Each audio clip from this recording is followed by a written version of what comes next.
আমরা হিন্দু মুসলিম সবাই মিলেমিশে থাকতে পারবো। আমরা রাজনৈতিক যে যাই করি, তারা সে 5ই আগস্টের ঘটনার পট পরিবর্তনের মধ্যে দিয়ে আমরা কিন্তু তারা বাজার এলাকায় সর্বোচ্চ চেষ্টা করছি এখানে জন্য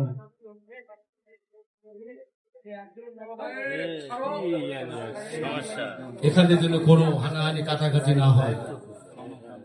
আমার মনে হয় আমরা সে পদক্ষেপে সফল হয়েছি। আজকে আমি যে প্রাঙ্গণে দাঁড়িয়ে কথা বলছি, আমি ব্যক্তিগতভাবে কষ্ট অনুভব করছি। যার উদ্যোগে, যার সহযোগিতায়, যার নিজস্ব বাড়ির আঙ্গিনায় ইন্তজার আমার সেই বন্ধুবর রাজনৈতিক কারণে ও হয়তো আজকে থাকে আছে। রাজনীতি করতে গেলে এসব ঘটনা ঘটে। এগুলো নিয়ে দুশ্চিন্তাগ্রস্ত বা খুবই বেশি কষ্ট পাওয়া, এটা মানুষের জীবনে ঘটে। আমি ব্যক্তিগতভাবে এটা কষ্ট এবং কষ্ট অনুভব করছি। আমরা অতীতে আসছে, একসঙ্গে দেখা হয়েছে, কথা হয়েছে, আজকে তো হচ্ছে না। আশা করি আগামী দিনে একসঙ্গে আমরা চলাফেরা করতে পারবো। এই পূজায় আসলে ওর সঙ্গে দেখা হবে, কথা হবে। আপনারা ভালো থাকবেন, আমি আপনাদের জন্য দোয়া করি। আমরা যেন তারাস গ্রাম, তারাস উপজেলাবাসী সকল ধর্মের মানুষ একসঙ্গে মিলেমিশে বাস করতে পারি। তারাস গ্রামের জন্য আমরা মিলেমিশে থাকতে পারি, এই আশা ব্যক্ত করি।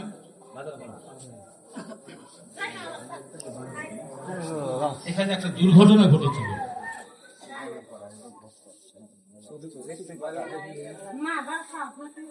মাগুরার ওই ছেলে স্বভাবজাত হুজুর। আসলে তো আমরা দাড়িওয়ালা টুপিওয়ালা লোক দেখলে হুজুর বলি, কিন্তু আসলে হুজুর বলতে যা বোঝায় তার মধ্যে অনেক এলিম থাকতে হয়। ছেলেটা একটা রাজনৈতিক মতাদর্শের সঙ্গে জড়িত। আমি যদি ভুল না বলি, সে পাখা মার্কা রাজনীতি করে। ওর বাবা মোজদার হোসেন, সে কিন্তু আওয়ামী লীগের রাজনীতি করে। আমার ছোট্ট প্রশ্ন, অনেকেই বলে ও অসুস্থ, ব্রেন খারাপ। আচ্ছা, ব্রেন খারাপ হলো, ও মসজিদে যা বাড়ি দিল না, মাদ্রাসায় বাড়ি দিল না, ও আসে হিন্দুর মন্দিরে বাড়ি দেওয়া লিখবে কেন? ওই হিন্দুর প্রতিমা ভাঙ্গা লিখবে কেন? ওটা আমি লিখছিলাম। ওই প্রতিমা তো আমাকে এখানে আসতে নিষেধ করেনি। কোন হিন্দু ভদ্রলোক, কোন হিন্দু মানুষ তো আমার ঘরে বাড়ি দেয়নি, আমার জমি বেদখল করেনি। এগুলো আসলে আমাদের, এগুলোই দুর্ঘটনা। এসব ঘটনাকে অনেকেই রং চং দিয়ে সাম্প্রদায়িক সম্প্রীতি নষ্টের পায়তারা করে।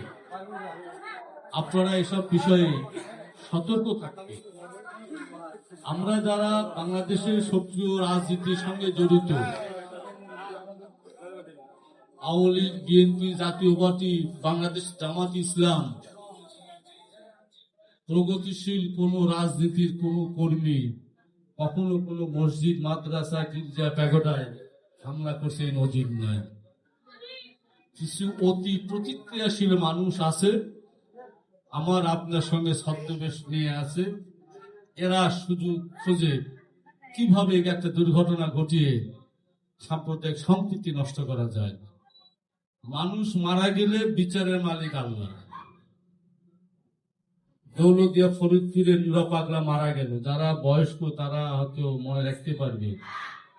আমার মনে আছে 86-87 দিকে হঠাৎ করে ঢাকায় নুরা পাগলার আবির্ভাব। সে মুসলিম না হিন্দু না বৌদ্ধ খ্রিস্টান, এখন এসব বিতর্ক হচ্ছে। সে আমার কাবা শরীফের আদলে মাজার বানাইছে, সে ওসিয়ত করছে, তার ভক্ত মুরিদান, তার পরিবারের লোকজন তাকে ওই ঘরের ভিতরে তৈরিকৃত কবরে কবর দিয়েছে। এখন এই কবরে সে জান্নাত পাবে না জাহান্নাম পাবে, এটা বিচার করবে উপরওয়ালা। তৌহিদি জনতার নাম দিয়ে এই যে একটা মাজার ভাঙলো, সে লাশটা উত্তোলন করলো, সে লাশের শরীরে আগুন দিল, ইসলাম কখনো এই কথা বলে নাই। ইসলাম কখনো এই ধরনের উগ্রতা পছন্দ করে না, প্রশ্রয়ও দেয় না। আমরা শান্তিপ্রিয় মানুষ, প্রগতিশীল রাজনীতি করি। আমরা মুক্তিযুদ্ধের পক্ষের মানুষ। আমরা হিন্দু, মুসলিম, বৌদ্ধ, খ্রিস্টান ৭১ একসঙ্গে হাতিয়ার ধরে যুদ্ধ করে দেশ স্বাধীন করেছে। এদেশে সকল ধর্ম মতের মানুষ একসঙ্গে বাস করছে। এদেশে কোন সাম্প্রদায়িক দাঙ্গা হাঙ্গামার কোন সুযোগ নেই। আপনারা নিজেদেরকে সংখ্যালঘু মনে করবেন না। রাজনৈতিক পথ পরিবর্তন হয়েছে, আমরা অত্যন্ত সচেতন। আমাদের মধ্য থেকে কেহ যেন কোন অনুষ্ঠানমূলক কর্মকাণ্ড করে তারা উপজেলায় সৌহার্দ্য সম্প্রীতিতে নষ্ট না করে, তার অনুষ্ঠানমূলক কার্যক্রমের মধ্যে দিয়ে আমার হিন্দু ভাইরা যেন লাঞ্ছিত, অপমানিত না হয়, এ বিষয়ে আমরা খুবই সজাগ আছি। আমাদের দৃষ্টি সেদিকে আছে। যদি কখনো এ ধরনের কোন ঘটনা আপনাদের নজরে আসে, অবশ্যই দ্রুত আমাদেরকে জানাবেন, আইন শৃঙ্খলা বাহিনীকেও জানাবেন। অবশ্যই আমরা এই বিষয়ে খুব সতর্ক পদক্ষেপ নেব। আমরা এই বিষয়ে সচেষ্ট আছি। আমরা মিলেমিশে থাকতে চাই। কে হিন্দু, কে মুসলিম, আমরা এই ভেদাভেদ ভুলে যেতে চাই। আজকে আপনাদের পূজা, আমরা কিন্তু আনন্দের সঙ্গে আসি, আন্তরিকতার সঙ্গে আসি। আমাদের অনুষ্ঠানে, আমাদের বাড়িতে অনুষ্ঠান আপনাদের দাওয়াত দিলে আপনারা কিন্তু খুব আন্তরিকতার সঙ্গে আমাদের অনুষ্ঠানে অংশগ্রহণ করেন। এই কৃষ্টি, কালচার, সৌহার্দ্য, সম্প্রীতি আজকের নয়, আবহমান কাল থেকে আমাদের তারাস উপজেলায় বিরাজমান। আমরা এভাবেই সৌহার্দ্য সম্প্রীতির মধ্যে দিয়ে বাস করতে চাই।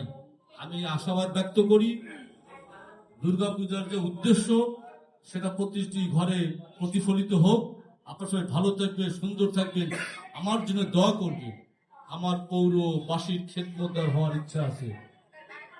আমি সংকল্প করেছি, জেদ করেছি, আমি একদিন সৎ, ইমানদার খাদেম হতে চাই। আপনারা আমার জন্য দোয়া করবেন। পুলিশের সবার সুস্বাস্থ্য দীর্ঘ কামনা করি আমার শুভেচ্ছা বক্তব্য শেষ করছি। খোদা হাফেজ, সবাইকে ধন্যবাদ। আসসালামু আলাইকুম।